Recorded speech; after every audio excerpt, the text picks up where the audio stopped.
Well, hello and welcome to Local Game Group. I'm your host, Patrick Marlette, your local game guy. And I definitely need this coffee that I'm holding right now. If you haven't joined these live streams, well, this is the show before the show. That moment where we shoot the shit and I check to make sure everything is working on my end. And so far, it looks like it is.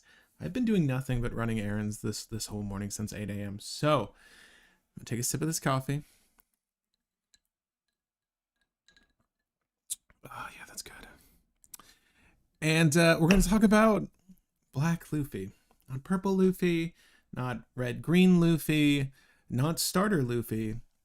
The other Starter Luffy, Black Luffy today. And it's one of those leaders that, like so many, just gets swept under the rug because it doesn't synergy quite as well as some other leaders do with cards within a given set and or starter set. And we've seen this time and time again, and unfortunately, not too many have been lifted out of obscurity, but I do think that the effect on this leader is good enough in Mono Black. Is it going to compete with the likes of Gecko Moria and OP06? Hell no. Hell no. That's a good leader. And you should watch that video. I left a pre-recorded video, guys, to check out. I've gotten one interesting comment on it that was, I encourage you to leave commentary, but make it constructive. Let's actually have a conversation about the decks. I get a lot of people upset with my opinions. I make these spur of the moment, so freaking fire trucks are driving me up the wall today. Can you hear that? I make all of these decks on the live streams in particular, spur of the moment. I've never tackled any of these leaders prior, so if I make questionable choices or say things that might hurt your opinion, let me know what that is, and let me know why you think X card is better than Y. I'm very generally curious, and that's why we do these live in the first place, so that we can have that conversation. However, if you're not attending the live, you can still post a comment on these videos and let us know how you are playing Black Luffy or any other form of Luffy and what you find to be optimal for this build. Of course, it helps if you attend the live so that we can course correct and test these things on... Wow. This is like the 5th set of fire trucks today. My morning. I'm gonna have more coffee.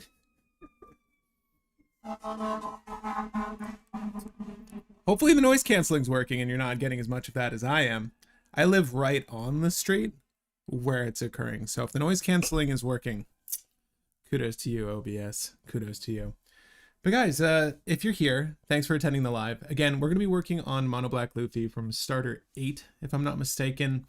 It's an interesting leader that has an effect that only yields benefits on turn, which is fine. What I like about this leader, though, and when I think about leaders in general that don't pigeonhole you into a particular subtype, like Bello Betty from our previous stream, where you know that a certain percentage of that package is always going to be a Revolutionary Army, you're not hindered or restricted in any sense with leaders like this Luffy. And we might as well take a look at him now. Just wait for it. There's going to be way more traffic coming down my street today. For some reason, it's been inescapable. Hope everything's okay. It's just perks of living down the street from a fire department. It is of benefit, though, I got to say, that they're right there. But 5,000 power, 5 life, as you'd expect. Straw Hat Pirates.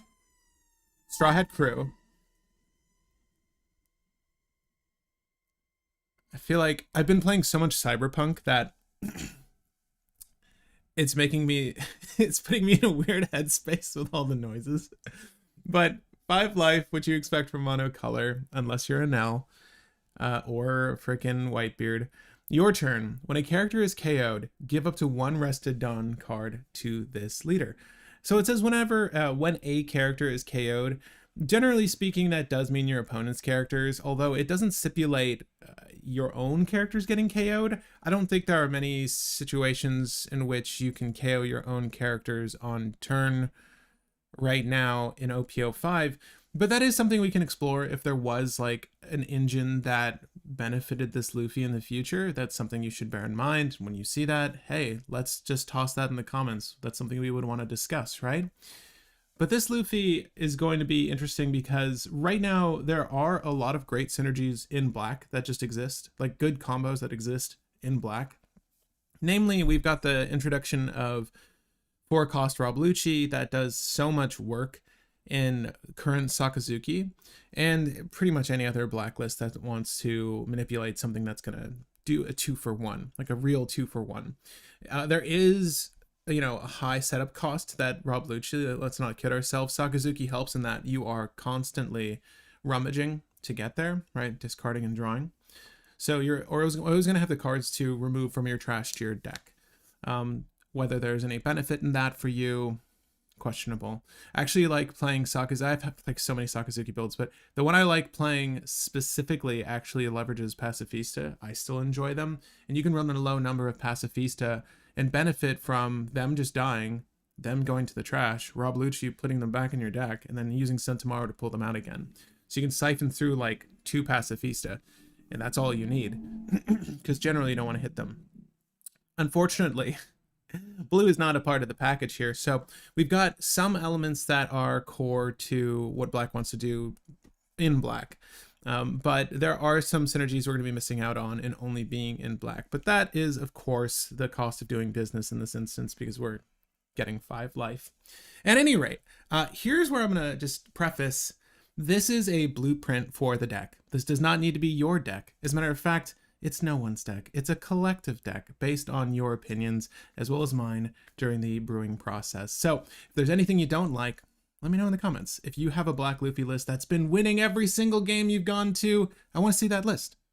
Obviously, we want to build a better version of this list. So if you have thoughts and opinions on this list, feel free to comment during the video. And of course, also leave this video with a like if you enjoy it. Oh my God, I'm dying here. What I'm doing for the stream.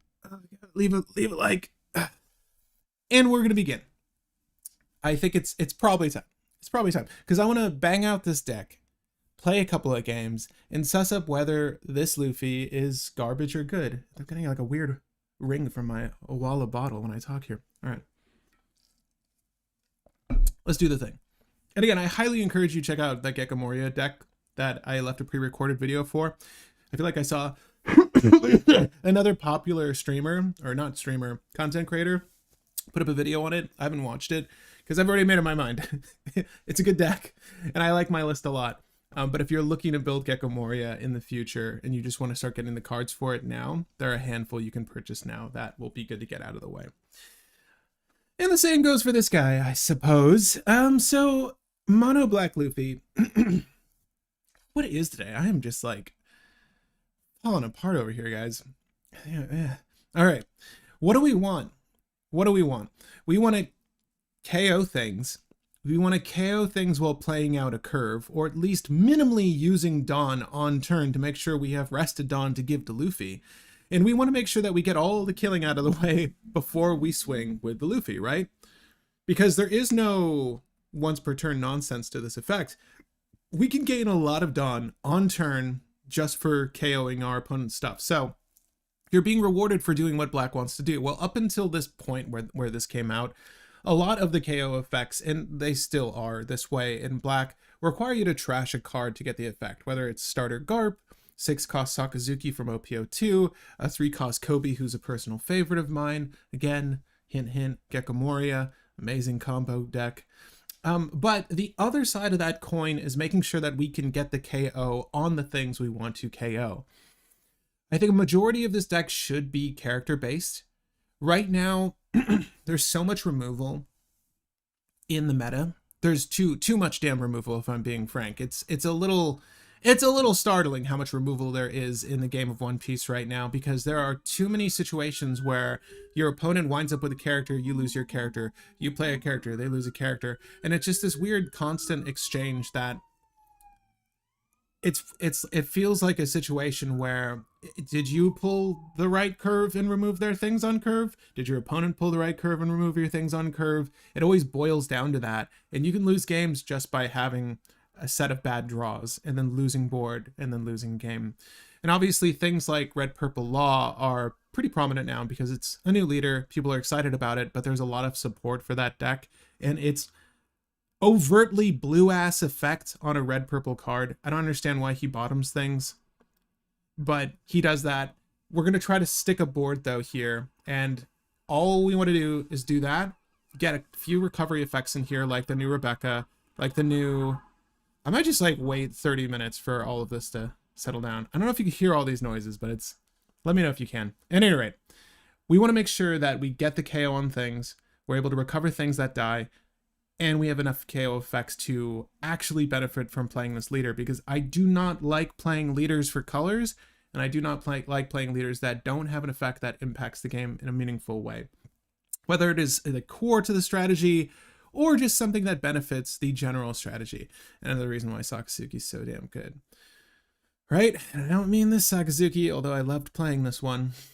I think we should start with our KO effects though, and I would like to look at all of the characters that have KO effects that we should potentially consider. It's important to note that Black has some of the best blockers in the game, and I mean KO-proof blockers, whether we're looking or referencing the latest Sabo blocker that's 5 cost, and or the older, much more amazing Borsalino or Fukuro. Those are really good blockers. So we can leverage KO effects like Kobe or like Garp, and we can just take a look at these two now. But in my mind, that I think if we have impenetrable blockers, other than, you know, 3000 Worlds or some sort of bottom deck effect, or just Blue's general tempo bounce to hand stuff, okay? We can leverage cards like this. You may rest this character, KO up to one of your opponent's characters at the cost of 2 or less, to great effect.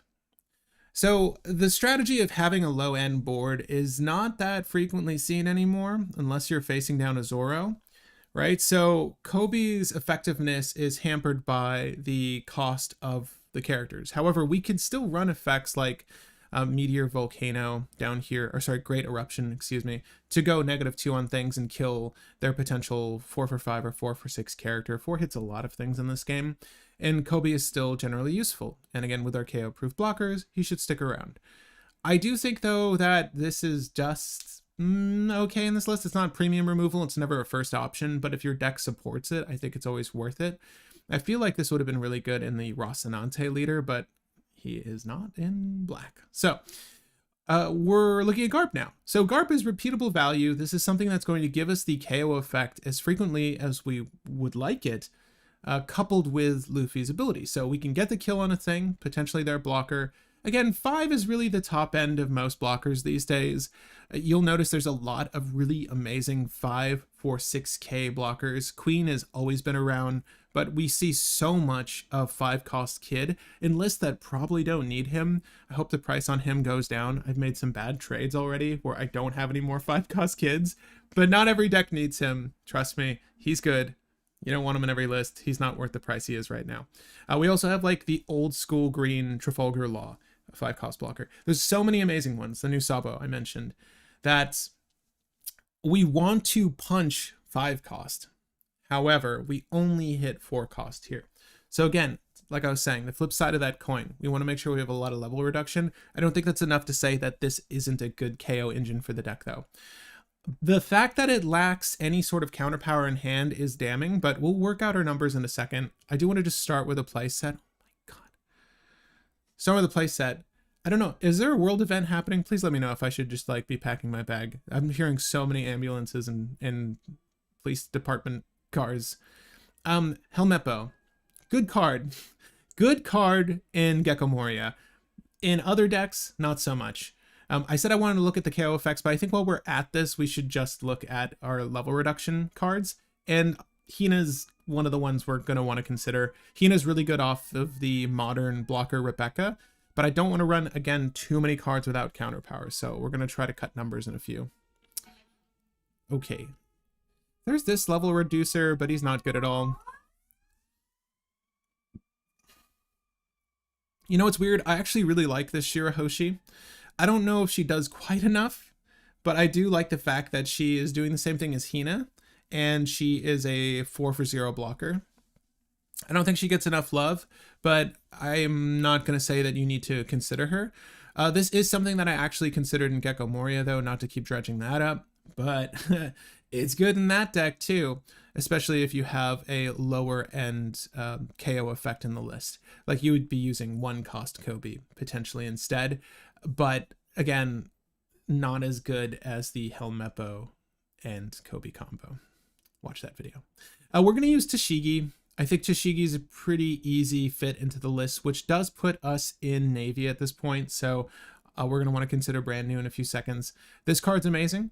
Smoker, unfortunately, black aggro is kind of difficult to perform. There's another 3-cost Smoker that was in the main set when this starter came out, OP02. It's not as playable, sadly. Right now, there isn't an archetype or leader that cares to support it. So it's still good, though. Throw it on a list. It's going to stick, and it's going to do damage. This is like a Dressrosa thing. We have Straw Hat Crew here, but it's irrelevant because it's not like we have searchers for it, and it's not like our leader cares. Once we get past Morgan, though, we're going to move on because all of these are OP06, and this is going to be an OP05 list for us today, or at least that's what the title says, right?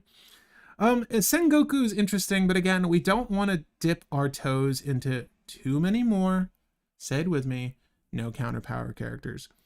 Okay, Rob Lucci. Done. Rebecca. It's going to be in the list, so we might as well put it in now. Man, Sherry. She's good. She's good enough. I feel like she tends to be a little overvalued, in my opinion. I'm seeing her in lists that I don't feel like really need her. But I think she is good in a majority of lists, and I think this is one such list that is going to appreciate her. We also have Vivi Nefeltari, which is just okay. Don't really, it's weird how, you know, it's a 1k counter in hand and a 1-cost blocker with fantastic art, but it's not like Trafalgar Law or Beige or any of our earlier Tony Chopper 1-cost blockers. So this is good in other lists. This is actually playable in Gecko Moria, and this is actually playable in certain Sakazuki builds if you really want to go that route, but you never really need the blocker. Just kill the threats and you won't take damage. This Shirahoshi is actually good as a 2k. You may rest this character and to return 2 cards from your trash to your deck. If we had an effect that cared about trashing cards from our list more consistently, and I would say that you really need that attached to your leader for cards like this in your 40-card pile to be viable. 50-card pile to be viable, in my firm opinion. So it's not good here, but it is a 2k counter to keep in mind. Because the making them discard a card is really freaking powerful. It is. For 1 Dawn to do that effect is amazing. This is a good cost reducer attached to 2k. And 2 Dawn to put it down is not bad at all.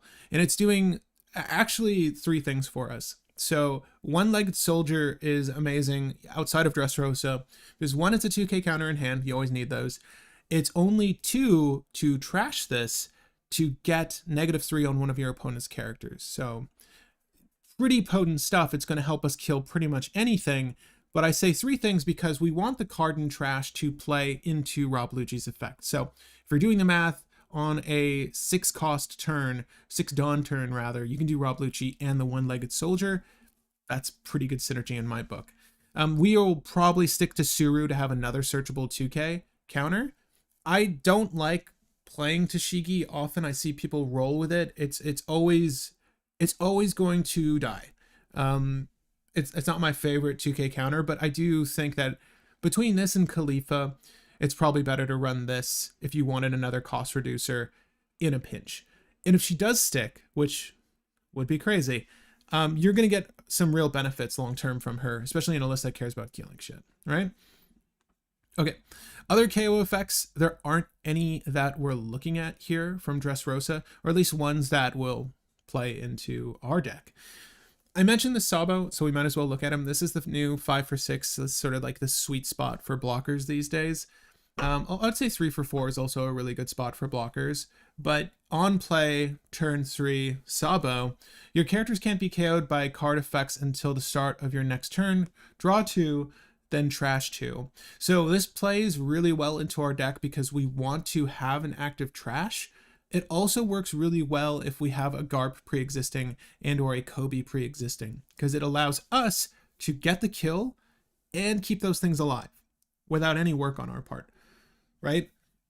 Again, mind you, this is if they were to jam a KO, like generally an event at that thing, they can still swing at it. You'll just need a block with Sabo, right? So it's a twofold like defense measure, but they could still either bottom it or swing into it, but they can't easily get rid of those 2 things unless they have swords or something of that nature.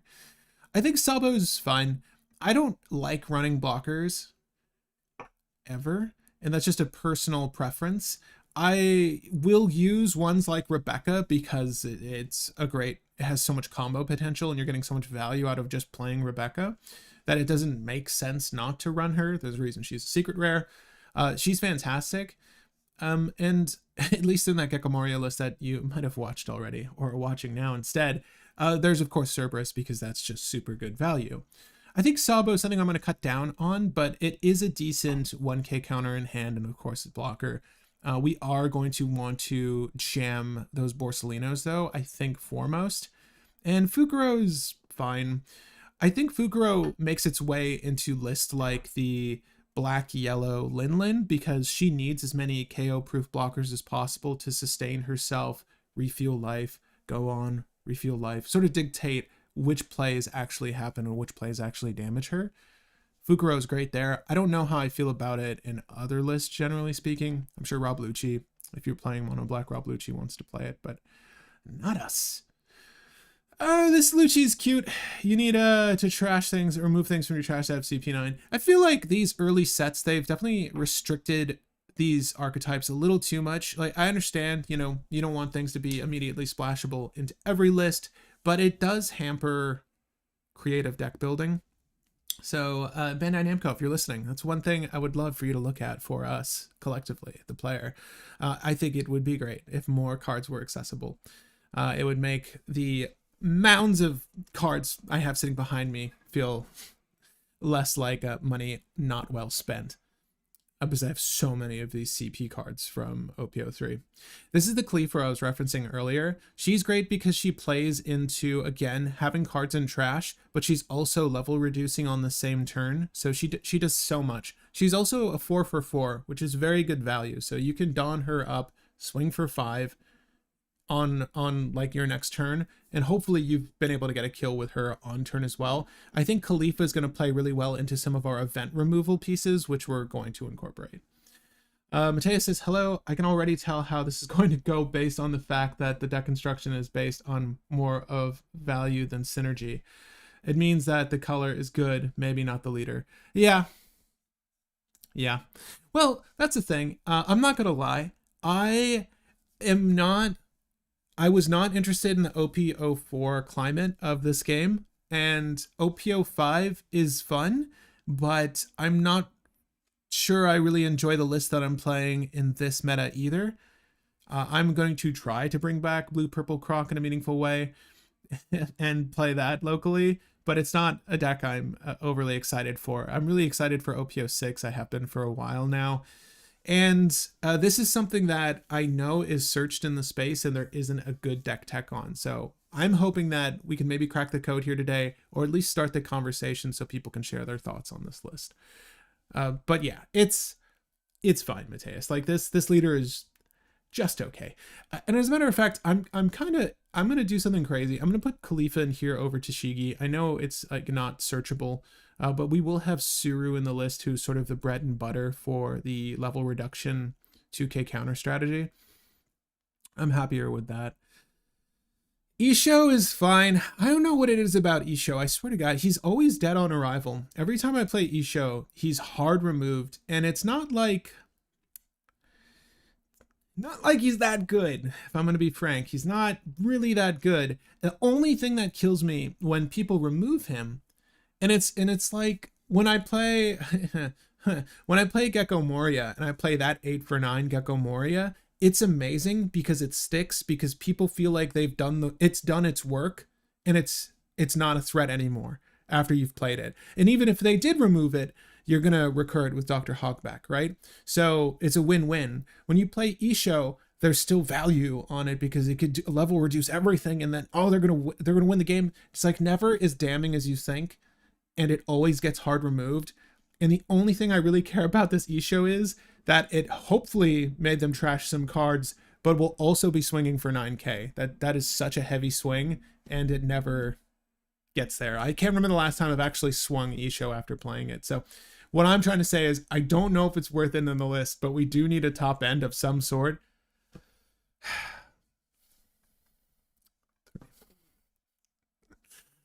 It really sucks that this is former Navy. This Kuzan is really good. This Kuzan is amazing in black decks. It was really amazing in mono black Sakazuki. As a matter of fact, this leader really cared about landing that Kuzan, except there wasn't a great way to hit that Kuzan. It's also important to note that neither Mancherry nor Rebecca can retrieve Isho from our trash, so it's a questionable include on that, but I do think the trashing of cards is a net positive for us if we can hit them with that. Sometimes you don't even get there with Isho in that way, and then it's just like an 8 cost do nothing, which really sucks. We are going to remove the Ishos for now, actually, because I would rather make room for this Sakazuki. And of course, we're going to have to add some events in a second, so bear with me. We're going to remove some of our character suite now to make way for events. The only other level reducer that I think we should consider is this Kuzan. So it's a Kuzan that cantrips. So it's 4 cost for 5. It'll swing vanilla. It cantrips, so it replaces itself. The only issue is it's much the same issue as Isho. It has perceived value, because if it does stick, it will do the same thing Hina's doing on play, but constantly, right? Every single turn unless it's removed. Which I get. But because of that, it's hard for me to include, because it replacing itself and then maybe sticking around is never a good feeling, right? We want our bodies to stick, and this one doesn't have any sort of lasting power, but I think it's still a worthy consideration for this list, because we want that repeatable value to help with our killing, help with our KOing. So we're going to use him. And we need to remove some cards. So I'm going to reduce the Garps to 3. I'm going to reduce the Sabos to 3. I want to keep our 2K counters up to minimally 10. I like the Hinas. I think our Sakazukis can go down to 3.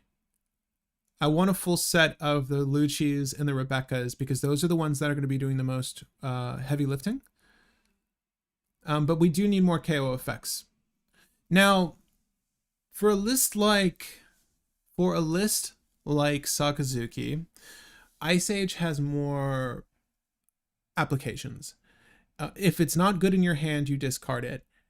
And if it is good in your hand, you're usually setting up a 2-for-1, or you're just helping your Borsalino remove one of the bigger threats. Now, it's not going to punch as high as a 10, but it will get rid of, I don't know, the 9 cost Kaido that purple Luffy just played. And now they look like a stooge because they just, you know, nixed X amount of Dawn and they're on the back foot.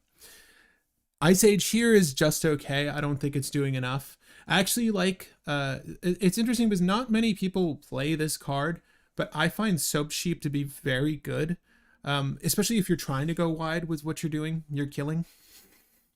Well, you're killing. Rob Lucci, right, loves Soap Sheep. Because if you Soap Sheep into Rob Lucci, so this is your turn 3, you level reduce 2 things, right? There will be 2 things to level reduce. You can KO up to a 4 and KO up to a 3, which is so much of the early board. Right, that early to mid board, that's so much of it. Soap Sheep is actually really good at going wide and doing that. It's the equivalent of seeing like the Brook, red Brook that attacks and reduces the power of 2 things, except obviously it's not on a body. I wish Soap Sheep, I wish there was a Khalifa that did something similar, but then, you know, que sera. Oh my God. Back to falling apart here. Like, comment, subscribe. Yeah, we're not going to use many of this if we do use it. My lord. We're not going to use many of this if we do use it, but I do think we can probably roll with 2 and be satisfied. Again, this is also good for just like getting a kill on one thing and having something set at level 0 for effects like 5 cost Smoker or Leader Smoker. But again, Soap Sheep is not hyper valuable outside of those use cases. I think Meteor Volcano is still the bread and butter of vent removal from black. I don't really like the counter effects in this color. but people do still like to use Shockwave from the starter 06, which is Sakazuki's. I think that's fine too if you want to incorporate it.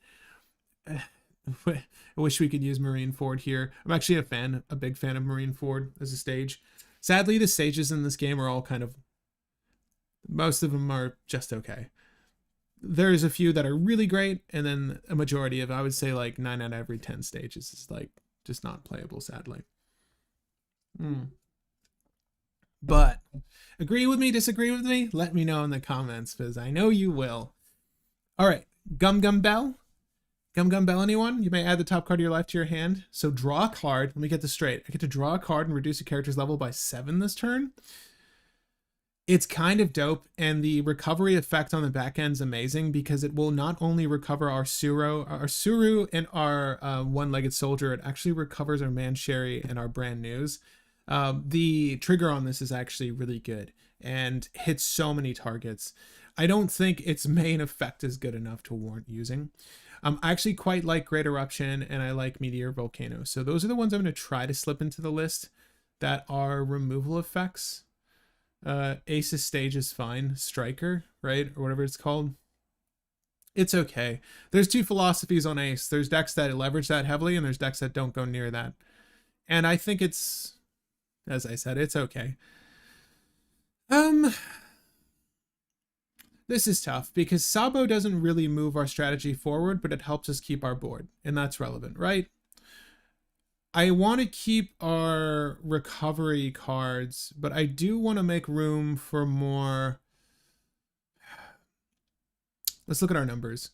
So we have 4, 8, 10, 12, 16 cards that level reduce. I'm not including Soap Sheep in this count. We may need to remove it. It plays and combos out very well late game. Early game, it could be a really massive swing with Rob Lucci, but that's such a small card pool to be looking for that I wouldn't say that the synergy is quite there yet. Like, it's good. It exists. It's just I don't see us having a high probability of actually hitting that. I think it's probably beneficial to just get more KO effects online, like having a full play set of the Meteor Volcanoes in this instance, because we do have a lot of level reduction, and we want to keep our KO effects small. So like playing Hina and then playing Meteor Volcano, we want to be off play, by the way. Like this, Black in general wants to be off play. There's usually never any turn 1 plays in Black, unless you're playing Gecko Moria, and then you're going to want to go first every game, baby. But you can play an early Mancherry, and it could just be the thing your opponent, uses their removal on. I'm totally okay when that happens. If you are on the play, don't feel bad about playing her early. I don't think it's a bad play. It really depends. Like, it's going to be a lightning rod for removal, but don't let that be the thing to deter you. Like, anything will die to removal at any point in the game, so don't sweat it. I'll take one Mancherry out to put another Meteor Volcano in here. And I think I would love to have another Kuzan, and I might just take out this Admiral and put in Kuzan. We are using a very early game package here. I mean, early to One Piece, the game package here. But we've got some new cards in here that are going to do some work. Obviously, the Lucci, the Rebecca, the Mancherry, and the Sabo. We'll see if the Sabo's any good. But I think with this, we're pretty good to start playtesting this deck. You guys want to do that, maybe? Let me know if you want to do that. But at this moment, I'll highly encourage you again to remember that this is just a blueprint for the deck. You do not need to play this deck. And if you have varying opinions than my own, please let me know what you're playing in your Black Luffy list. I'm actually interested, but make it constructive. Please make it constructive.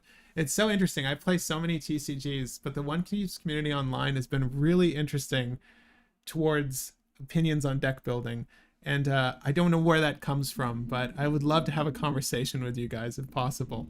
But on that note, let's go back to lobby here. And oh yeah, by the way, if you're watching this and you're enjoying the content or my thoughts on the game, feel free to leave it with a like. It does go a long way. But let's do this thing. I'm going to cover up the chat with this fun QR code. So if you want to visit our link tree where you can see all of our other social media. That's a good way to go about it. But really, it's there just to cover the chat because I get some sassy comments sometimes. So my big concern here with the playtesting of this particular brew is the fact that people will leave when they see it because they're not going to think much of it. Like the Sakazuki. Let's see if it stays. I would be so amazed. Oh my god. Thank you. It chose to go second. Great. Good for you. I don't have a Mancherry to play, but we do have a keepable hand for our turn 2 here. Okay, cool. I got a gut feeling we're going to lose board very, very quickly here. And that's just going to have to be okay. We don't have a way to kill that thing, but we can curve out pretty cool like in a second. We'll play our own brand new. And I think we'll pull the Kuzan because the Kuzan's going to do the most work. Although we can level reduce. We can play Garp. That's not going to do a damn thing. We just want the Kuzan. I would rather just have the body and get the draw. And I'll swing 6 into you. See if you ditch a 2K for that. Yeah, cool. I want to see the Surus. I want to see the 2Ks early in an ideal world. This is fine. We can ditch the Borsalino. Like, I'm not. I'll take a hit from, Sakazuki. But I don't want to have to suffer this Borsalino here. Our Borsalino is going to ram their Borsalino. It's the first thing we do. Right? Just get the easy play out of the way. They can keep it alive, which they don't, which frees us up just to play Kuzan and swing another cool 6 at them. However, though, so far as sequencing is concerned, do swing 6 first. They might just hit some form of removal off the top, and we wouldn't want to have to contend with that. Oh no! Oh, they comboed. Oh no. Oh, I need the Borsalino more than ever. All right. So let's do a thing. We're going to play Sakazuki. We're going to kill the brand new. And then we're going to swing our Luffy at face for 2K over. And when this body sticks, it's going to be glorious. Yes, we could play Rob Lucci here. I do think that we get rid of our Rob Lucci or Hina, honestly. But I think Rob Lucci is the clearer thing to remove at this point. They don't have a decent board for us to care about. There you go. No. Fucking attack, boy. Did you see that? That was a big scare. We're holding our own against Sakazuki, though. I mean, they've been playing well on curve. There you go. They've been doing things. What did they do? Ice Age? Yeah, that was good. Look at them. We're going to get rid of, I think, Mancherry, because it's, again, not as good as I think people think it is. Because it's really better as just a way to retain your life, in my opinion, more over anything else. So we're on our 9-Dawn turn, which means we could Khalifa into, no, we can't, right? This is that issue you run into. Actually, no, it does put it, it puts it at 5, where our guy only removes 4. That's right. But we can do Hina, reduce it to 3, and then we could play our Garp and kill it. So we're going to go play Hina, level reduce. We're just building up our board faster than them. At this point, we will need to get rid of a 2K. We're not at the point where I want to use our own Rebecca, and they might use their Kaido. I don't know. Some Sakazukis run 10 cost Kaido, and we just have to suffer that. So we're going to kill this guy. Rest this. We're going to remove of the lot. Sadly, I gotta say one-legged soldier is probably the one to get rid of. Yeah. We'll kill this. Use the card action. Again, we're going to swing 7K at face. We're going to keep doing this. We're going to force them to do 2-for-1s or just draw. We have so many 2Ks in hand, and now they need to start acting to remove our stuff. It's interesting that they ditch a Borsalino here. I guess they realize that they need to go wide more so than anything. Great Eruption. Okay. Are you going to try to do a little Lucci play on me? We're doing well against the Sakazuki. I don't think we should win. And by the way, earlier, I did miss an opportunity to get one rested Dawn onto Luffy. And I think, I don't know if I would say that was going to make the difference. Let's see what they had. To be perfectly honest with you, I don't know why they disconnected. Good we muted the chat. Uh, let's look at this. So if you can see their hand, they have Borsalino and Borsalino. They have 3,000 Worlds and Houndblaze. The Houndblaze is great here. The only thing you're noticing is that they lack level reduction. So to be perfectly honest, I think it would have been wise to swing into Garp, just vanilla swing into Garp. Yes, I would bring it back with Rebecca. But they could do a lot of removal here. I just guess they weren't trying to do the math. They could have turtled up very easily too. Tier 0 deck. Mateus, obviously. Okay, so with our first win under our belt, let's just go ahead. Let's see if the next Sakazuki just like DCs. And now we know they're DCing because this is a matchup they can't face. Okay. Purple Luffy versus Black Luffy. That's freaking right, I win. What? All right, I'm going to put that win on my belt because in a tournament setting, if my opponent DC'd, I would take the win. So big W for the Black Luffy again, 2-0. Okay, this is a character. This is a leader that should stay in play because not that many people are trying to contend with Charlotte Linlin at this point. So they'll also, quite frankly, leave. They chose to go first. Thank God. This is a great hand on the play. We can get rid of one of these Garps to the other Garp. All that's relevant to me is that we have our Great Eruption and now we have Meteor Volcano. So we have so many great ways to do the things we want to do. We only have one option here, and guess what? It's our turn 2 play with Kuzan. This is a good start. I think I would have ripped that Purple Luffy a new one. To be frank, I do think that Black is a really good matchup against Purple. So I kind of wish it stuck, but that's okay. Well, you know, it's usually common to just take the damage in the early stages. So let's do it. Let's take some damage. You know, I need to kill that thing, right? Have we determined that I just need to kill that thing? Yeah, let's do that instead. So we're gonna do that, and then we're gonna do the KO 1 or less, right? Learn them. Learn them. You can't just play Tashigi out like that. 2 for 1, baby.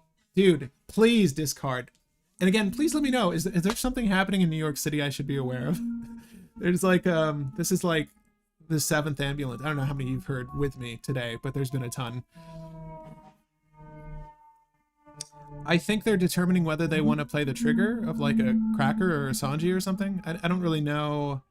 I don't know. I've made a couple of versions of this Linlin, and I've actually had success with it in the past, up to Whitebeards that I've played on Sim.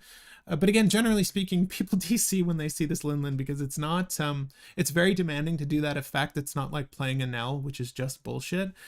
But she is very good, and Big Mom Pirates are very strong still, especially 10 cost Linlin. You cannot, especially if you're doing well, that freaking Linlin is so good. We're going to get rid of the brand new. There's no reason we should be taking vanilla damage like this.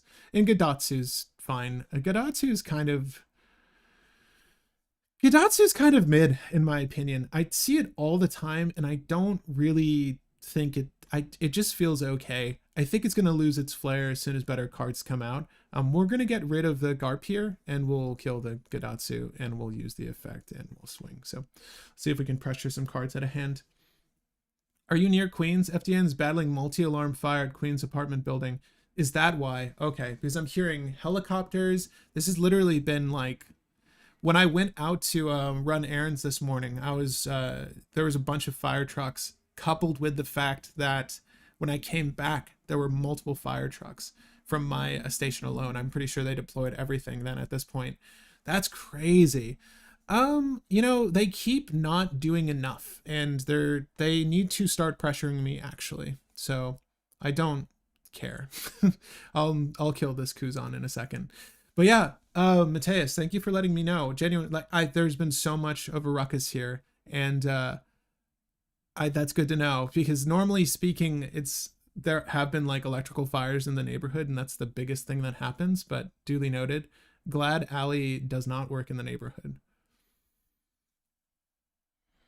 Yeah, are you thinking how you could have applied more Dawn? God, this is so weak. Okay. So we've got a pretty good package here right now. So if we're looking at what we can do against them, we could just straight up kill the Kuzan, which was what we're gonna do. And we could, well, shit, we could just dawn up and like smack face too. There's a couple of ways we can kill this Kuzan as well. All right, so there we have Rebecca, so she could recover. Let's see here. The best play I think is just doing the Garp, using the Garp. We'll trash a card. We're going to trash the Kuzan here. I'm not too concerned about the Kuzan at this very moment. And then we'll do that, use the card action. I will dawn up. There's no reason I shouldn't dawn up all the way, if I'm being frank. So let's do it. She's going to need to commit a little bit more to kill this Garp. Next turn is the Rebecca turn, 100%. But yeah, thanks, Mateus, for letting me know. My gosh.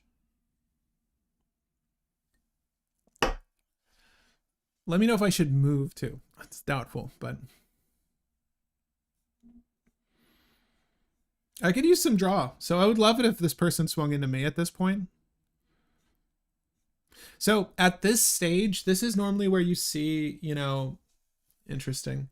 3 over is interesting for sure. I don't have the cards to stop this, so sure. And then you do a blocker, 5-cost blocker or something. Or you hold Dawn and okay, that's cool. All right.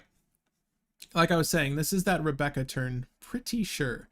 So we can't KO this by effect. We're just going to need to go in with something else. But I do want Becca to recover one of our engines. I think that Garp is the better engine here, long-term value for us, despite the fact that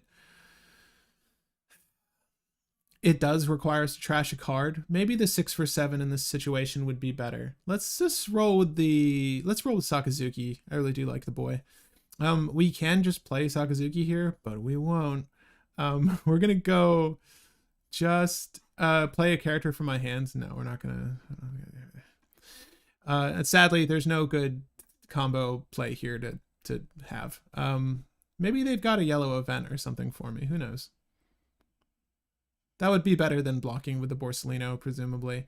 We're gonna play our own Borsalino, excuse me, in a second. And any attacks that come at me next turn, I'm definitely going to take. Like I'm happy to take attacks at this point, because they're definitely, this is the time to start recovering health for them. They could just do 10-cost Big Mom, which is sort of the issue with Charlotte Linlin, like this black yellow Linlin. You're pressured to just play out better cards, right? Like I guess Gadatsu in this situation because they haven't done any damage to me, but sure. This one I want to take, although I am tempted to I'm tempted to counter out just because, but I do want the draw. Yes, we could have blocked with Borsalino.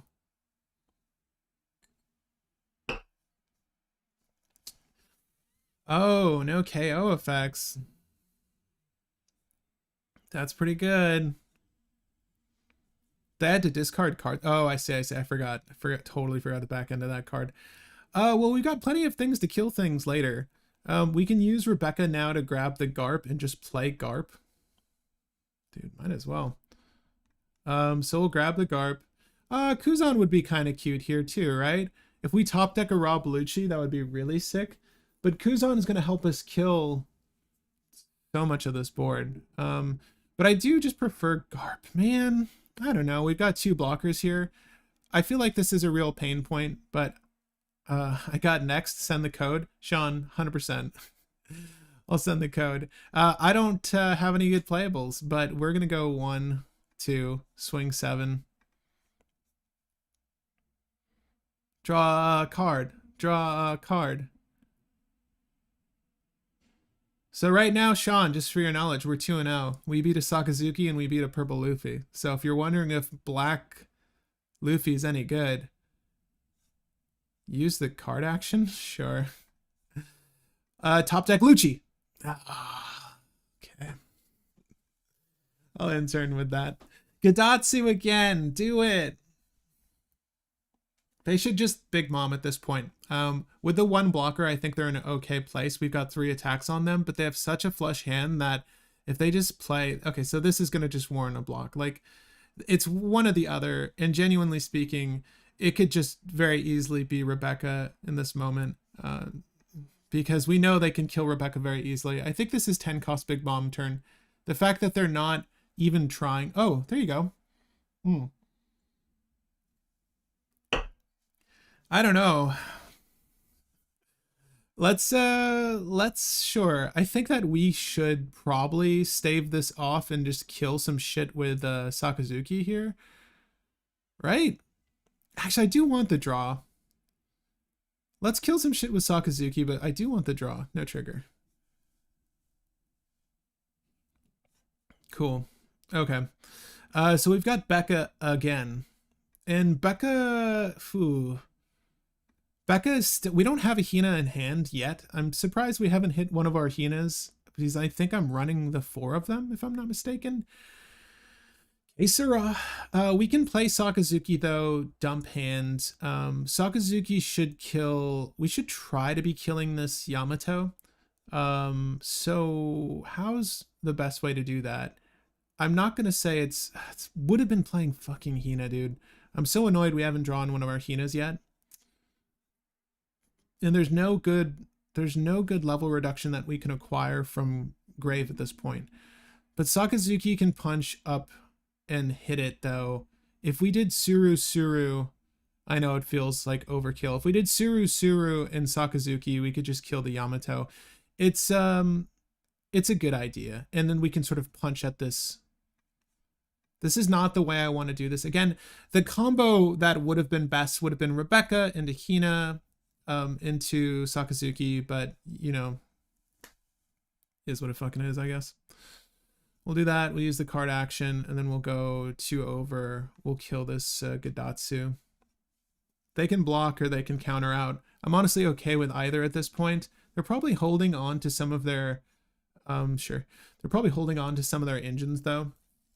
I think that, you know, it would be smart to start leveraging like those 8 cost Katakuris, the 10 cost Big Moms, all of that stuff. Or they might be having shit luck like us right now and not have hit any of those. The Yamato is clutch, though. She's a very amazing addition to the black-yellow Linlin list. She's actually discarded 10 cost Big Mom, apparently, at some point. I didn't even notice that. But that's going to turn the tide in their favor for sure. We just need to keep these bodies online. We're waiting to get one big swing in. If we can, we might even leverage these. Sure. There's no reason we should take any damage that we don't have to at this point. And again, we could have just used Borsellino here. And actually, it would have been interesting to see if that forced them to do something differently. But yeah, Big Mom's going to make the difference here. I think they probably have this one sealed. We don't have a good way to KO their blocker, clearly. We do want to keep Rebecca open, though. So let's just swing. They're going to take the life from Sakazuki, right? There's no reason we shouldn't Dawn up, though, and at least go 2 over their opposing Borsellino. We need to save 4 Dawn for Rebecca. We're going to swing with all of our characters first to make sure that we can potentially kill his Borsellino and get some rested Dawn. Well, actually, it's not even true. We, yeah, sure. 1, 2, 3.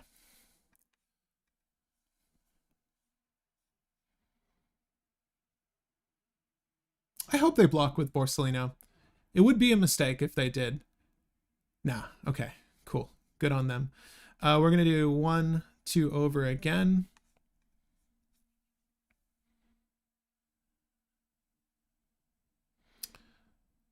We just need the Becca to stick. The only thing that offers counter power is the Sabo. So let's see if they fuck up. We really needed Hina like last turn. Having to ditch the Surus is what's going to make us lose the game here, because we could have had counter power to help, but not anymore. All they need to do is remove the Becca and land some smart attacks. If they can't remove the Rebecca, or they forget to, they just drew a card. They drew a Great Eruption. How did they...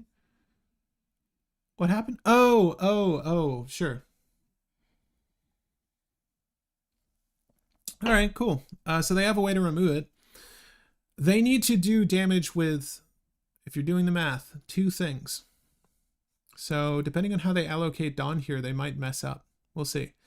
They really should be using Charlotte Linlin's effect, though, at some point. There have been plenty of turns where they've had excess Dawn that's not gone to use, from what I've seen, where it probably would have behooved them to actually play Linlin for Linlin. But like I was saying, this is sort of the detriment to this character. It's got a cool effect, but there are just generally better plays on curve that you should be working towards, like the Big Mom, like this 12k is amazing, and the Yamato. Not really sure what's taking so long to figure out on this turn. It's not a difficult one. If you can quickly remove this, I only have 3 cards in hand, so this looks. I feel like this is where they potentially screw up. But we really, again, if it would have been a different game.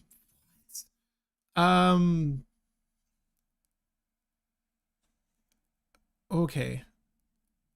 I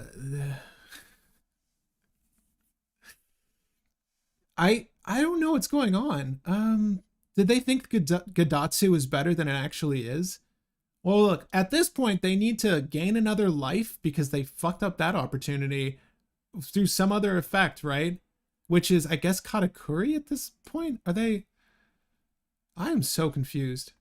These were very weird, and no offense to this individual's playstyle. I don't know if that's what I would have done. Obviously, the Great Eruption was a way to find the solution. Yeah, Luffy being vanilla most of the time makes it not so good. Mina Kalu, yeah, seriously. It's a little frustrating because it relies very heavily on this. None of this matters. Play another blocker. If you play a Fukuro right now, then you get it. It's fine. You're good. But none of this actually matters. The Sabo effect. Just play another blocker. Because the Borsellino has always been safe. There's the Hina. All right, well, our hand is useless. If you're not realizing right now, the hand is actually useless. So what we should do is just start pressuring. When you see Dawn open like this, you should try to pressure. If we get shockwaved here, it's fine if one of these dies. But we do want to pressure at least 6k into these 6k blockers and loose some cards in hand.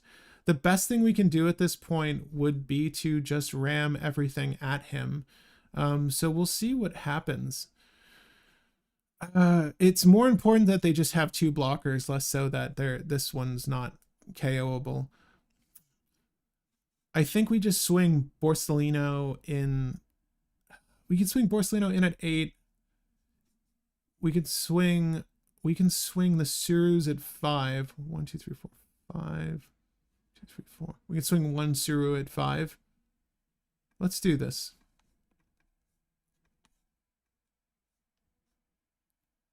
Five Dawn to Suru like a real men do. Don't worry, we're going to swing a Suru. What I want to do is force one of these things to block so we can start moving Dawn. Oh, hey, never mind. It needs to be rested Dawn. Yeah, cool. You did the thing. Okay.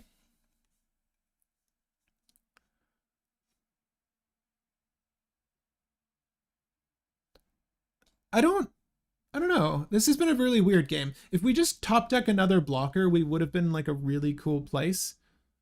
Their hand sucks, clearly. We're gonna swing 6k. None of this matters. Like, we really needed a blocker to stabilize. But yeah, they get it. They're very fortunate. They should have won last turn, but yeah. All right, we can go back. Sure. So they had both Katakuri, Yamato, Charlotte Linlin, and 30 million volts. Oh, they wanted a rematch, but no, they don't want a rematch. So I guess I win. That's cool. Yeah, Sean, if you're still in the audience, and this is true for anyone, like if you are Sean, let me know if you're in the audience by typing, and we can play. But yeah, if you're ever in the audience and you want to participate in testing these lists, feel free to let me know in the live chat. I'm just going to leave the code in the live chat. So let's just pop this back in the deck editor to see. Oh, okay. Never mind. I will set up a private game. Give me 1 second.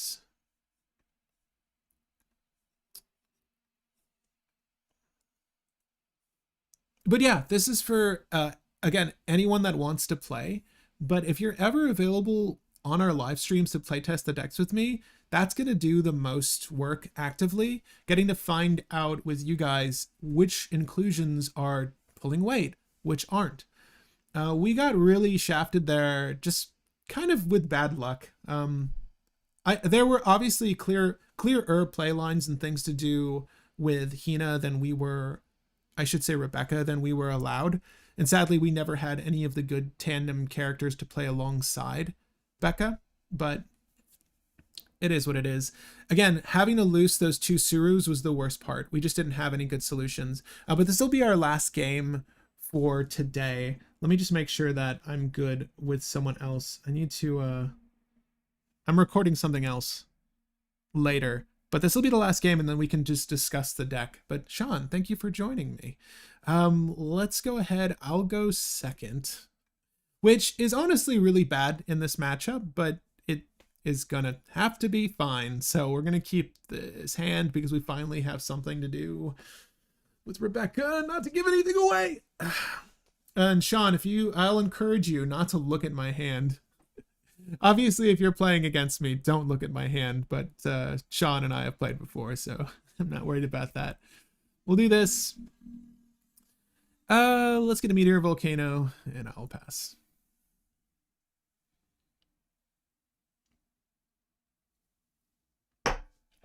Oh, really? Blocker Doffy? I'll take it. Also, at the end, thoughts on the... thoughts on my Tazri invention. Yeah, Mateus, we can talk about Tazri. Oh, wow. This is kind of cool. I guess we're going to see some events here. Well, you know, or maybe they just don't want me killing things. I don't know, Sean. Which one is it? We're going to do, screw it. Let's go in. We've got damage for days. Do I play my other brand new? God, I wish we had one. What event did you hit, man? You can bottom deck my brand new. Or bounce to hand. Let's attack first.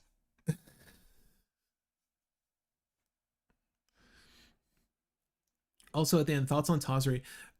You're gonna need to break it down for me a little bit more. It's interesting. Oh, fuck off.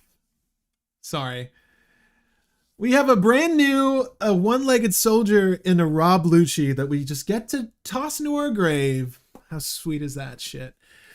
The Tazri seems interesting. I've looked over the concepts for your build. This is Magic the Gathering we're talking about. It's a 5-color list that generally people aren't playing, but there are combos for it. And I think that the concept is really cool.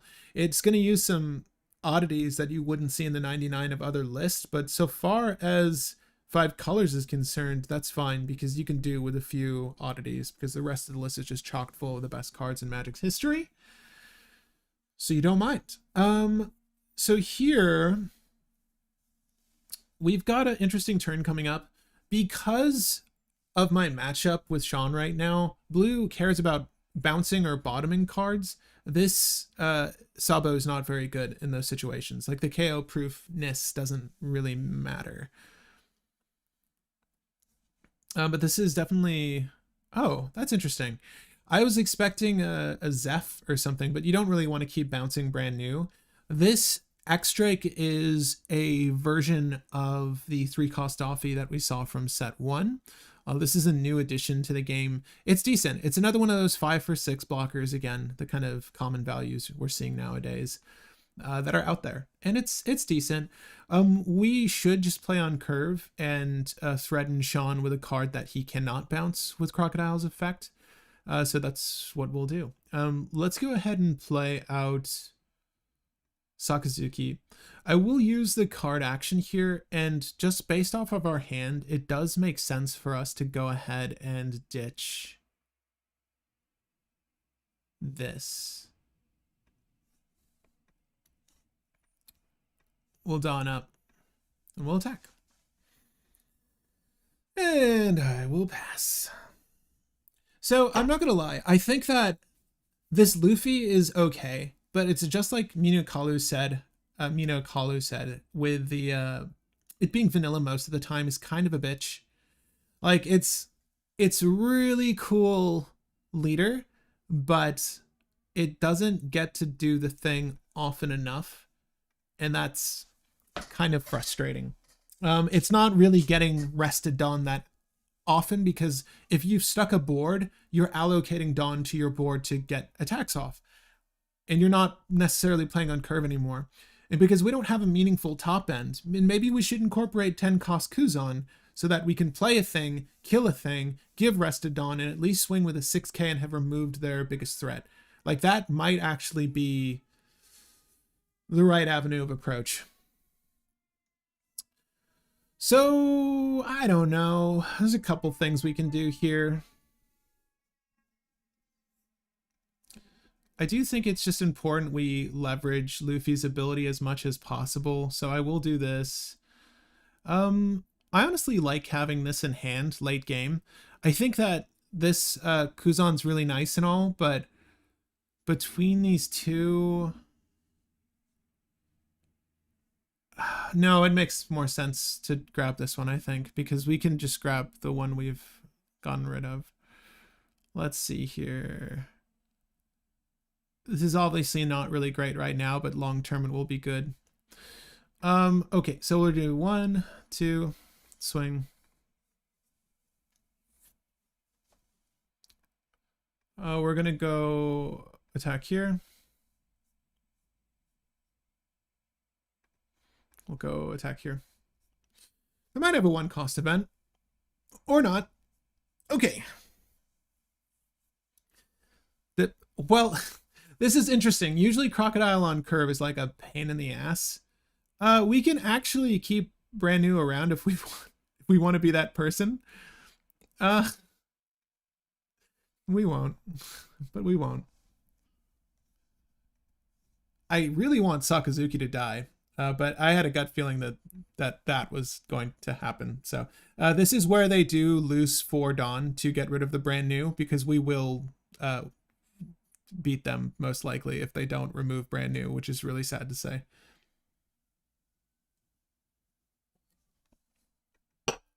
Or not. Maybe they want to hit that 10 cost Kaido. We'll see. Because the risk they have to take is us not having removal in our hand, or a way to get removal from our grave. I should say trash. It's just calling my deck, any part of my deck, trash just doesn't feel right. I think that Hina was actually the appropriate card to keep. Now that I'm looking at it, we definitely goofed there. Interesting. Okay, so our options from the grave are not great. What we really want is this Lucci. So if we played out Becca and got the Lucci, we can't play out Hina to level reduce by 4, right? You're seeing why I feel like I definitely goofed, and I definitely did. Let's do the obvious play first here. For what we're currently looking at, this is sadly the obvious play. We could Dawn up twice more, but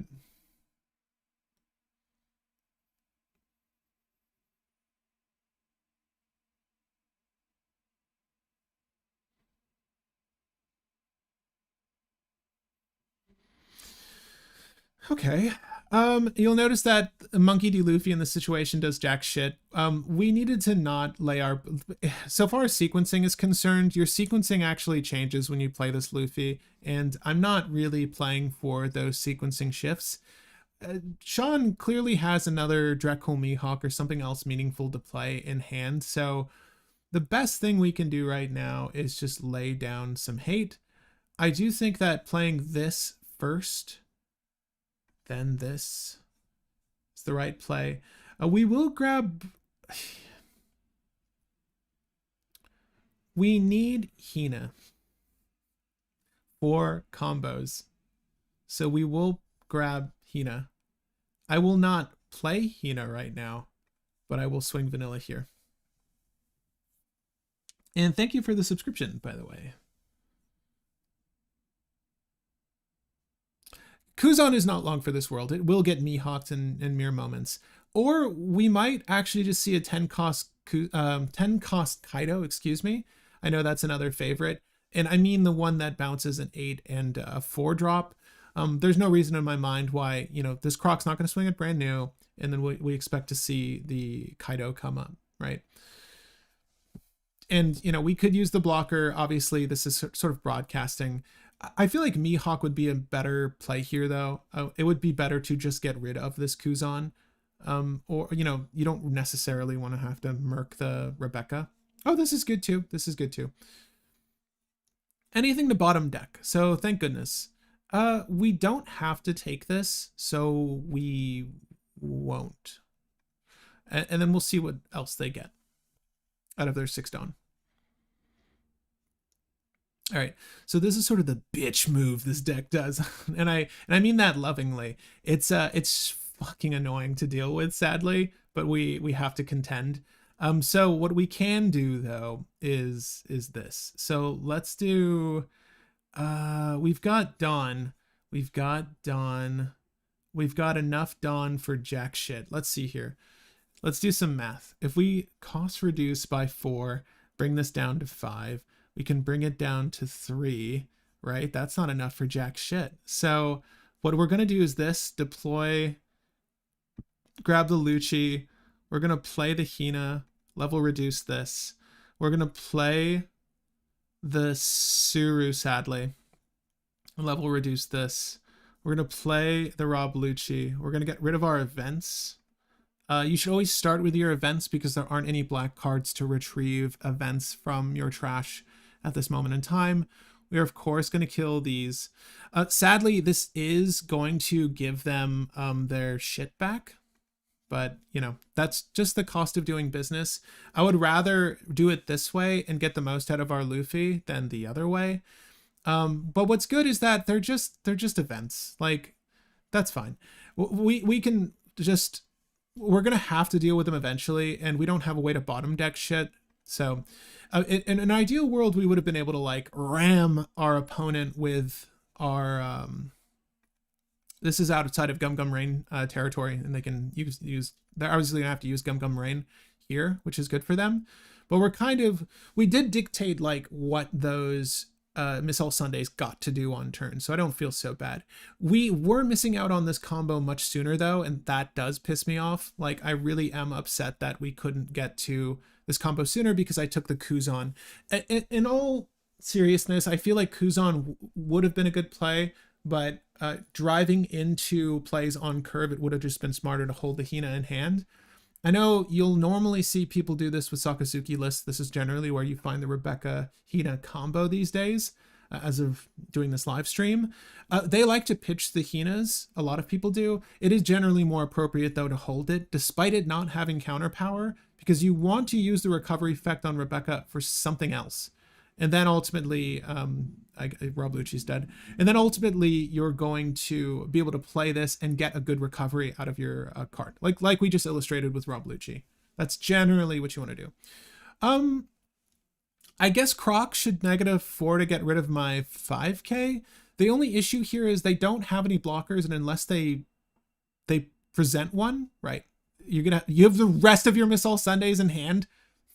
Fuck off if you do. That's the appropriate play.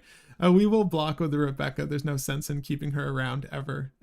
If there's a reasonable block, just use the Rebecca. Honestly, like, I'm cool keeping the Hina around and then having them waste an event to like keep her off the board. We want to swing 5k is what I'm saying. Yeah, that's fine.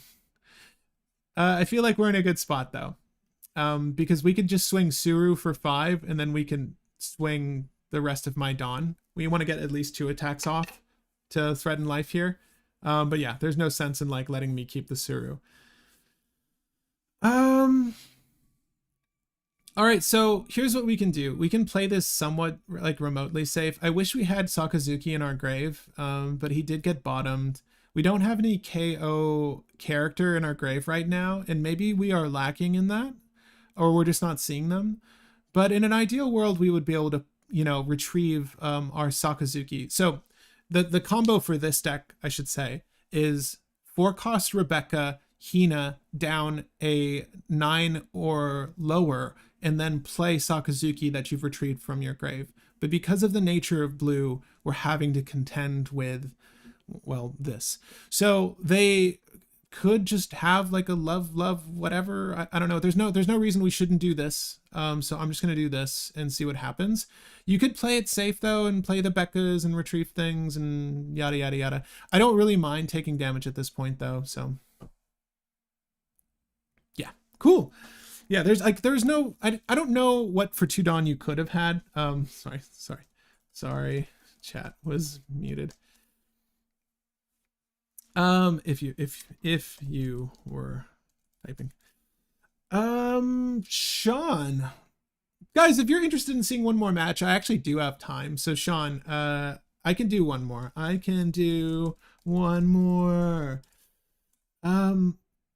I would like to maybe switch some things, but we could do one more.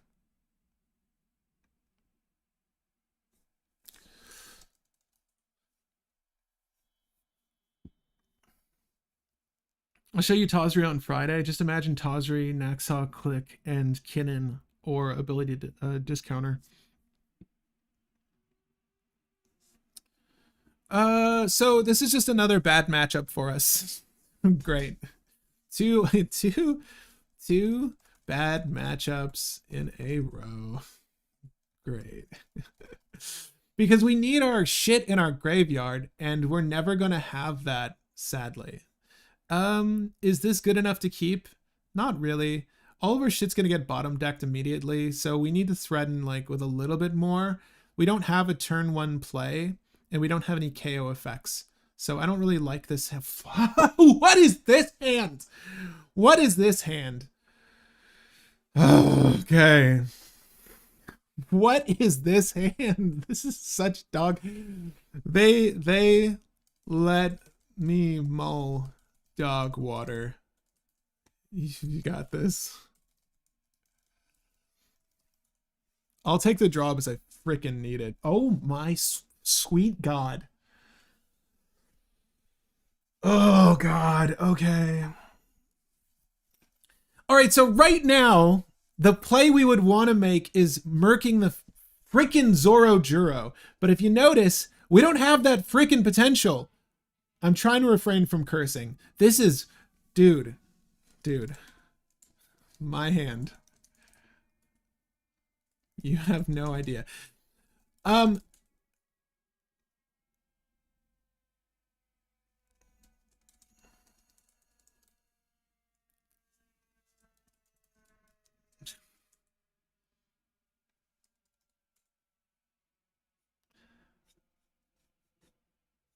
Yeah, no, I appreciate you not looking at the stream. All right, well, this is where Sean gets his groove back. He's gonna win here. Let's just play this because fuck all else. This is such a bad fucking hand. So I knew I had 4 of these in the deck, by the way. You just weren't seeing them. Great. Yeah, you ramp. You get your free ramp. Fuck off. Get the fuck out of here.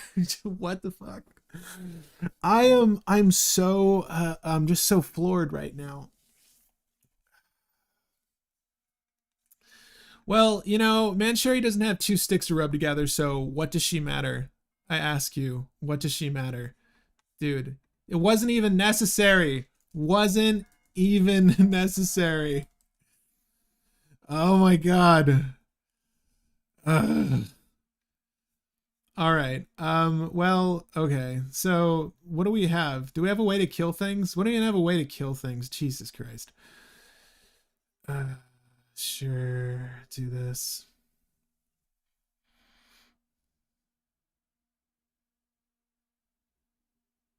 Cool. Yep. Let's do this. Yes, you know, sequencing. Should I have played the Kuzan first? Maybe. I don't care anymore. Feeling like those Shurikai mulligan down to 3. If only I could mull down to 3 in this game. Normally, you wouldn't have a hand to let these Trafalgars make you trash this fucking much. This is such a bad hand. I would be livid if I was at a tournament and this was the hand I got. I would be so pissed off. You have no freaking clue. And you know what? Fuck it, Sean. You just fucking get away with that shit? No. Get out of here. Get out of here. Can I get some KO effect, please? Jesus Christ. Okay. Think you're just gonna fucking get away with that? No, get out of here. Get out of here with that shit. No. Here, you don't get that. Watch out for the Rob Lucci not in my freaking hand. God. We're surprisingly doing not bad. That's all I can say. Not good. This is going to get bottomed, but not bad. We're doing something with our life. This has been probably the worst luck I've ever had in Sim ever. This is the absolute worst. But yeah, this is fine. So it needs to be 3K, and it is technically 3K with Gordon. That's sort of the trick. Any sort of 3K reducers are going to help you nix a 6K, and so on and so forth. Sean probably doesn't want to. This is whatever. Yeah, fine. Sure.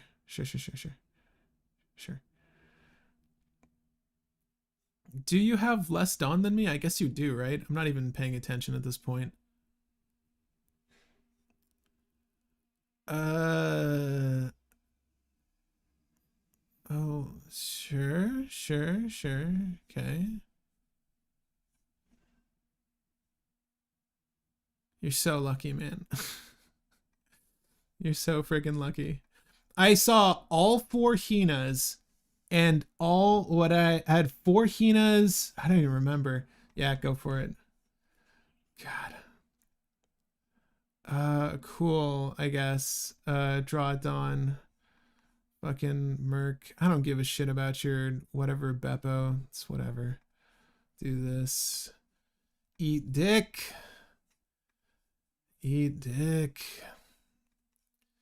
The blocker, I guess. You can keep it alive. I need draw. I don't give a shit. This is so bad. Sure. I just need draw, so please swing with everything.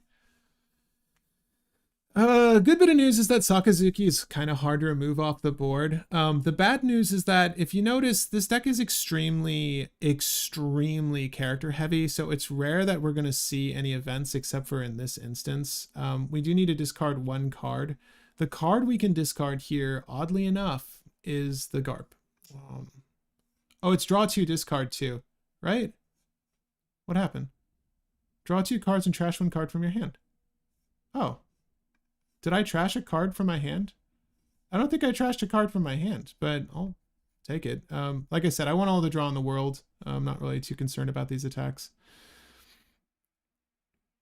You can start donning up and just win the game if you want. Like, I'm fine conceding this match because this was so bad. This is literally the worst luck you could possibly have. Because I had 1 counter power in hand with a Rebecca, I think.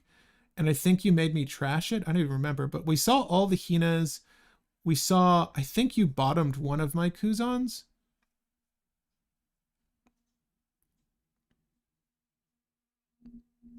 Just win the game. Yeah, just win the game. I'm going to give it to you. Yeah. Yeah, so we could have stopped any of this, but this was like a moot game. We could do one more match because I don't think you would have won handedly if I had. So it was I mulled to a Kuzan 3 Hinas and Rebecca, and then I drew Rebecca, and then I drew a Kuzan, and then I just drew nothing but fucking non-counters. I guess we'll just keep the hand that works. I think Mansherry's kind of just ass in this deck. Like, I'm really not liking Mansherry at all. Terrible hand on your end? Get the fuck out of here, Sean. Bullshit. Nothing was as bad as what I had. Don't tell me about bad hands right now. Nothing was as bad as that. I am positive nothing could have been as bad as that. We're gonna Dawn up and I'll pass because you know what?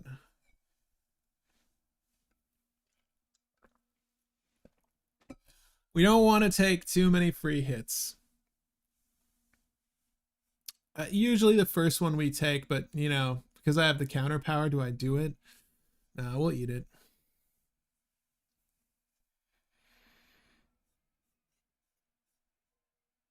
All right. Interesting options here. I don't really like doing it this way, but we'll do Suru, we'll do this, we'll do this, we'll do this, and we'll do this.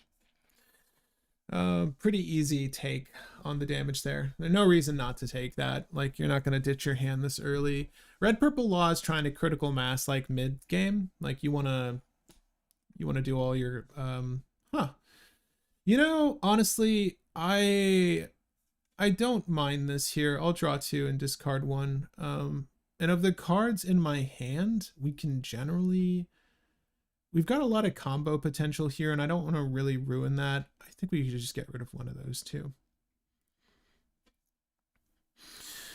Don't get rid of my Suru.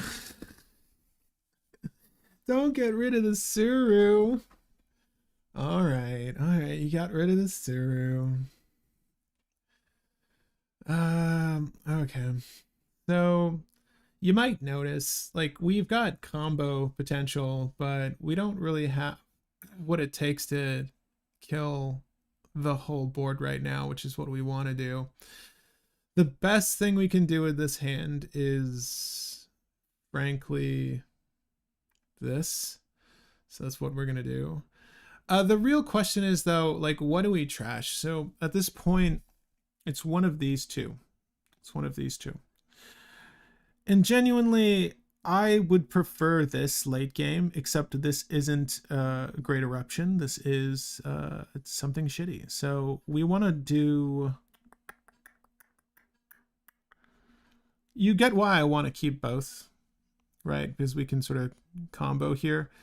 But I think we just need to get rid of this guy, seriously. Because this is a combo late game.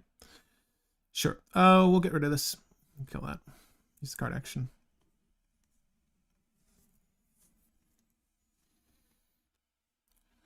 Sakazuki's got a little bit of lasting power. I don't know if he's going to stick, but he does have some lasting power. My opponent strangely has more Dawn than me, so this shit ain't going to work again unless they use the effect, which is how it pops off. So, okay, 5K. 5K power. Okay, Gore. Okay, there you go. There you go. That'll do it. That'll do it. A little overkill, but you get there.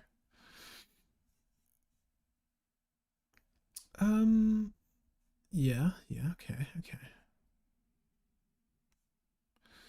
One or less, huh? That's some bullshit. Honestly, do we need to take this? Trying to consider our options here. We want to do the thing and kill all the things, but we're really not going to get there easily. And I don't see this being a great play. I do want some draw, but I don't want to take this damage. Right now, this matchup is bad, and I mentioned this to Sean just a second ago. This matchup is bad because we need to stick a board to help us kill things and, like, you know, do the Luffy effect, but we haven't been able to do jack shit with that, so 'tis what it is. Meteor Volcano kind of sucks ass. I'm just going to come out and say it. Why does it suck ass, you say? Well, because it only kills one or less for two. It's not a good rate for the effect, and it does require you play quite a bit into it to get the most out of it, sadly. So I think the best thing we can do is potentially dig with new, see what we hit. Nah. Generally, it's probably playing one of these out. I don't want to have to waste it here, sadly, and it is squandered here. But we don't have enough. I wanted to save up for this turn because it's just cool and a good way to lay out board, but I do think we need to do this, sadly. So we'll do this. Do that. We have enough Dawn to do a little bit more with our turn, so we'll do this. Do this. It's the card action. Let's go ahead, swing 2 this way. I hope he uses cards to keep this alive. I mean, that would really say more about his hand than anything else. Sure. I'll put some Dawn on this guy. And there we go. There's our great eruption. Not really great right now. We can do the thing I wanted to do, though, later. So why this is relevant is because it's very good against Sean's deck to 1, go wide, and 2, hit wide. So we'll be able to hit really wide if we just do that. I think actually of the lot, that is the best option. So that is what we'll do. And I want to live that dream. I just want to see what that feels like.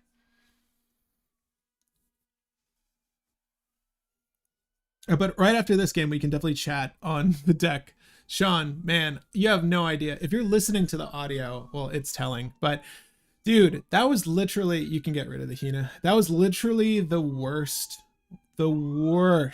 luck I have ever had in this game, ever.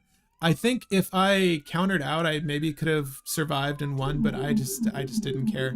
Wasn't interested in that particular game. So I would rather not. Oh, you're listening? Yeah, dude, literally the worst fucking luck last game. You have no idea. I had, when you were swinging vanilla into me, I had the potential to just like counter out, but I just wasn't concerned anymore. I gave up on everything. I gave up on life at that point. Oh, we're not going to take any of this because we don't have to. All right. Don, with the Don, Sean, here's the dream I was talking about, okay? Here's what I was talking about. We're going to do that.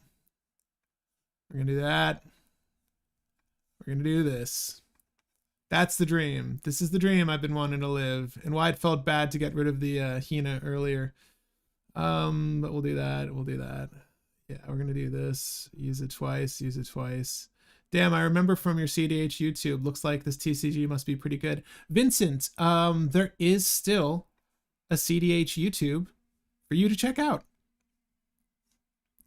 Yeah, we're gonna add some more Rested Dawn. I'll pass.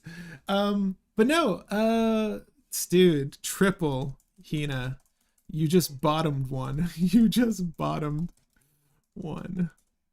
Dude. The double Hina Rob Lucci is so legit for this deck. If you noticed, like, that's a pretty solid combo.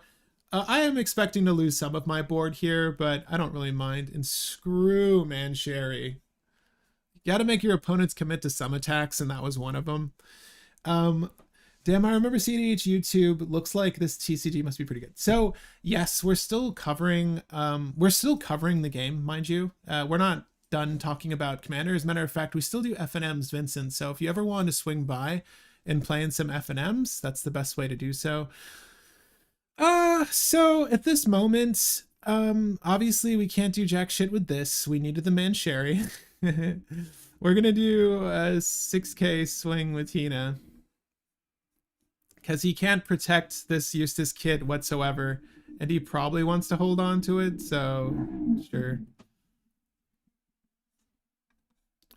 1, 2, 3.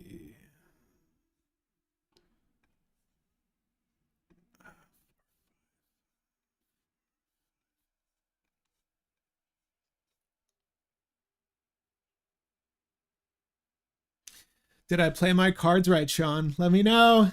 Let me know. No rested dawn for you, Luffy. Let's go. GG's? What'd you get? What did you draw? Yeah, GG's. Those were fun. Those were fun. Zoro off life is rough. I'm curious, how many of those Zoros do you run, Sean? Quanto? How many? How many Zoros? Oh, you know what? Here, we can use this chat. You can use the YouTube chat, Sean, instead. Sean Don.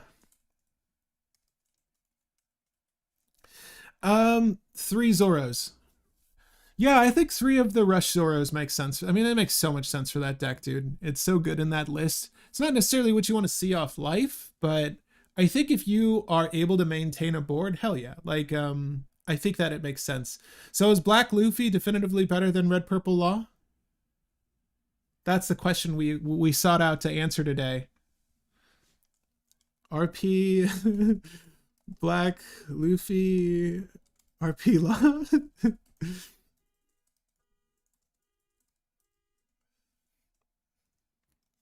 We'll never know. We'll never know. Well, I think that we would need like a best of 3. I am tempted, but I do need to set up for something else. At any rate, let's just chat. Let's just chat. Sean, thank you for participating. You don't think? The effect on Luffy, though. Okay, so let's talk about the effect on Luffy, because barring we did get 3 games in actually, but we did play Blue Croc to start with, right? Which was an interesting matchup. Blue and anything again like Red Purple Law, anything that's going to bottom cards in a list that cares about their graveyard is really difficult. And I would say that any list operating with a 4-cost Rebecca does really care about their trash.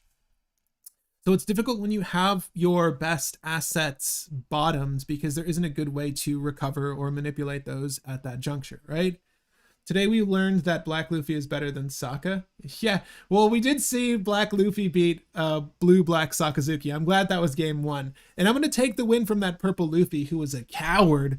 I do think that this deck is actually good against Purple, though, because Black's effects are just generally better in a matchup against Purple, especially Mono Purple, because all I have to do is kill the stuff that they're rushing out.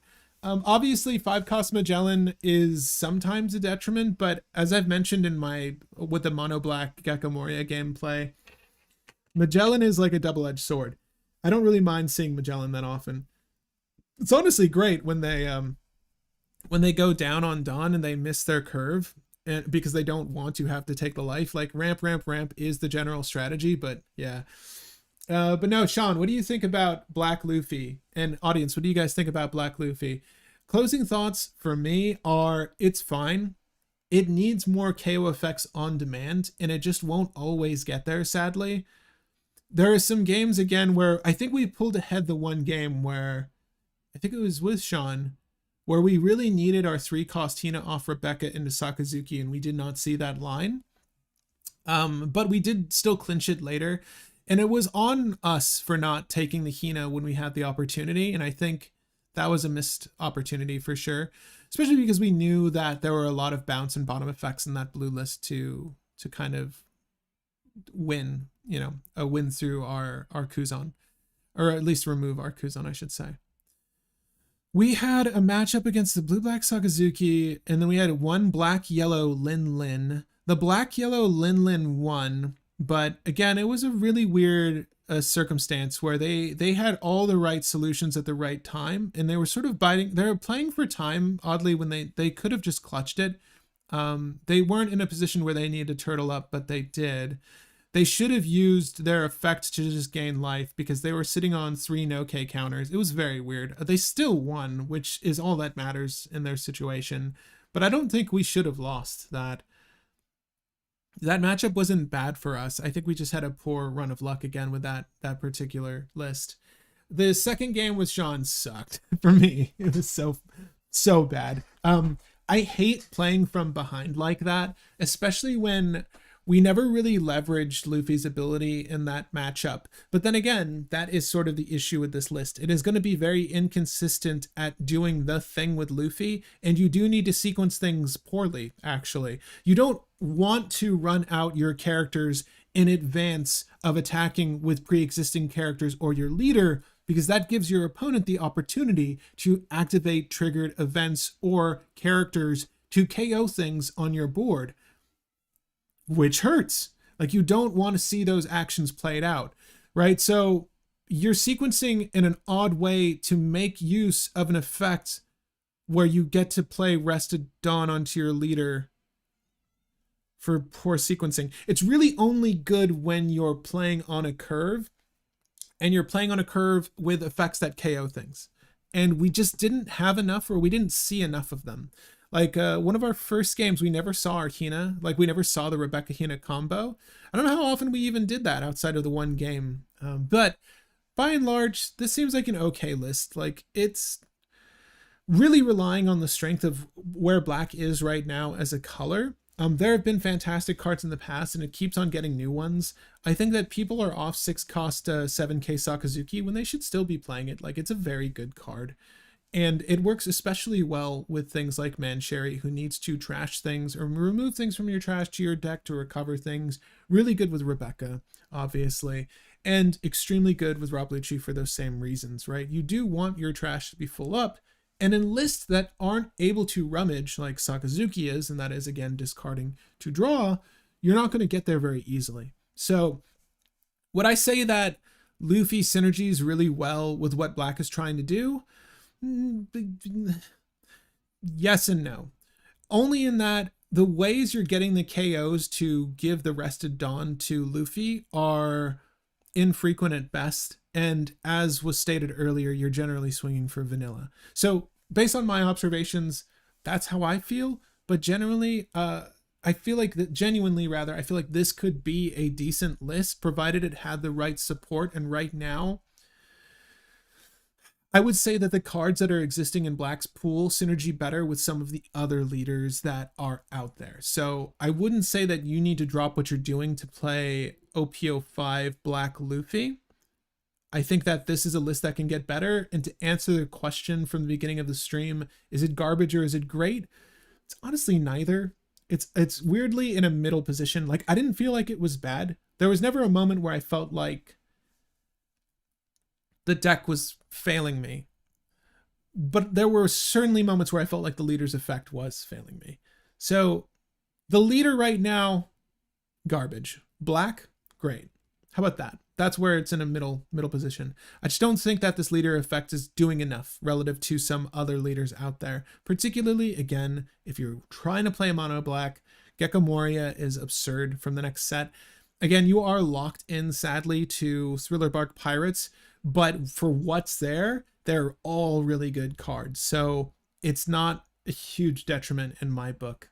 At any rate, guys, Mateus, to answer some of your questions, the Tazri looks dope. I don't know for having an F&M. There didn't seem to be enough general interest for that. But this week is going to be a live stream session with Will and myself. I think it's just going to be a just chatting kind of day. I want to set up simulcasting though, so we should be playing on Twitch as well. And I believe we can actually run video to Spotify too. So I need to set that up so we can simulcast to multiple platforms, but it's going to just be a podcast day, I'm pretty sure. I would like it to be some form of deck building as well, because I need a refined Yuriko list I'm working on, but I would still like to play if we could. I'll gauge interest again and see where we're at, because I feel like Will would definitely want to play still as well. But Saturday morning, we're also going to release a pre-recorded video on my favorite avatar in Sorcery TCG, which is Battle Mage, and I'm putting it up against a very good opponent. I did do really well with this list against him last time we played, so hopefully it'll show well on camera. But I absolutely love that list. That is the list I will be playing competitively, and it's one that I find to be very competent in sorcery right now. So do expect that video to pop up come Saturday. But again, if you enjoy the content here, I highly encourage you to leave this video with a like, leave a comment after the video with your thoughts on Black Luffy if you run a list, or your thoughts on the OP05 meta currently. I'm very curious to hear how you guys feel about this new set. What are you playing? And how are you enjoying your games? But expect One Piece every Wednesday, Magic the Gathering Fridays, and sorcery on Saturdays. But till next time, guys, I'll see you on the next one. This is very fun. I enjoyed this list. I enjoyed playing this game just in general, but man, I don't know what it is. Like, I've never had such shit luck in paper, but for some reason, Sim is really good at like throwing you under the bus. They're so good at throwing you under the bus. I don't know why that is. At any rate, I need to see something though. This is gonna be like really just on the back of my mind unless I look at it. I just want to know what our quantities are, because I feel like we're lacking KO effects. I feel like we can get rid of the Mancherry. 1, 2, 3. 1, 2, 3. Because Khalifa into Sakazuki is also a combo, is why I like her there still. It lets you punch a 7 or less, and 7 is actually a practical cost for a lot of decent characters. So 6, 1, 2, 3. I feel like this Sabo's fine, but I never really wanted to turtle up. I kind of want to aggro out, and Sabo is not part of an aggressive package. We have 6, 10, 14 KO effects. And once we remove Mancherry, I think we should probably add another form of KO effect, whether by way of event, and it could be... Sorry, you guys don't need to hang with me. This is just, it's integral that we end on a note that's not sour. I want to make this list better because I feel like it's good. It just, you need to kill shit constantly. And right now, oh, you know what? That's what I want to do. I feel like this Kuzan would be a good fit for this list. I do think that. So let's fool with Kuzan over Mancherry. Mancherry, there was never a moment where I felt like we needed to play her. And Sabo, I still feel like is fine, but I'm just iffy here. I feel like that's a flex spot, but for the most part, this list seems solid. Sabo's nice recurable value also off of Rebecca. We can just grab it later. Yeah, okay, that's where I'm at. That's where I'm at with the list.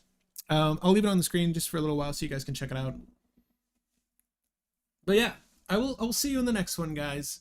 Gonna pre-record some gameplay for you. I need to figure out how I'm gonna capture all that, but pre-record some gameplay so that we can get some sorcery content out this Saturday. Hopefully you guys enjoy that. But until next time, see you next Wednesday, Nakama. Papa needs more coffee.